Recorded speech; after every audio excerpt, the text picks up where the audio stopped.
नमस्कार, मी विशाल परदेशी. या बुलेटिनमध्ये आपण सुरुवात करूया आत्ता क्षणाच्या ब्रेकिंग न्यूजने. अजित पवार म्हणजे उपमुख्यमंत्री अजित पवार यांच्याकडून एक महत्त्वाचा निर्णय जो आहे तो मागे घेण्यात आलाय. सोशल मीडिया यासाठी खास टीम तयार करण्यात आली होती आणि या टीम करता 6 कोटी रुपयांची तरतूद करण्यात आली होती. तो निर्णय रद्द करण्याची नामुष्की अजित पवार यांच्यावरती ओढावली आहे. आणि आपण बघतोय अजित पवारांकडून हा निर्णय जो आहे तो मागे घेण्यात आलेला आहे. सोशल मीडिया करता म्हणून हा निर्णय घेण्यात आलेला होता.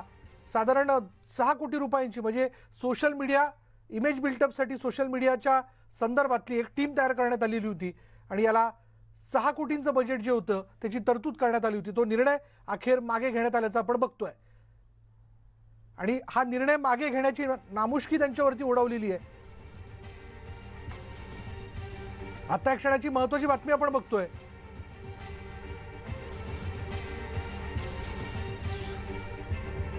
सोशल मीडियासाठी 6 कोटींची तरतूद त्यांनी केली होती आणि हा निर्णय जो आहे अखेर त्यांना मागे घ्यावा लागला. आपल्याबरोबर विधान परिषदेचे विरोधी पक्षनेते प्रवीण दरेकर आहेत. प्रवीण दरेकरजी, काय म्हणाल आपण याबद्दल?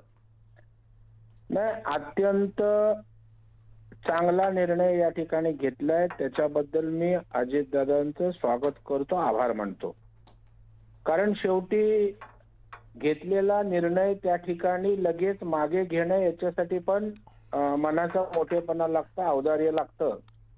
आणि मग प्रसार माध्यमातून टीका झाल्यानंतर मी स्वतः मागणी त्या ठिकाणी केली की अशा प्रकारचा खर्च करणं योग्य नाही. कारण हे 6 कोटी जर 6 जिल्ह्यामध्ये टाकले तर 6 जिल्ह्यामध्ये छोटे ऑक्सिजन प्लांट त्या जिल्ह्याची जबाबदारी भागवणारे त्या ठिकाणी तयार होऊ शकतात. आणि मला वाटतं ही वेळ प्रसिद्धी, प्रचार, प्रसार हा करण्याची नाहीये.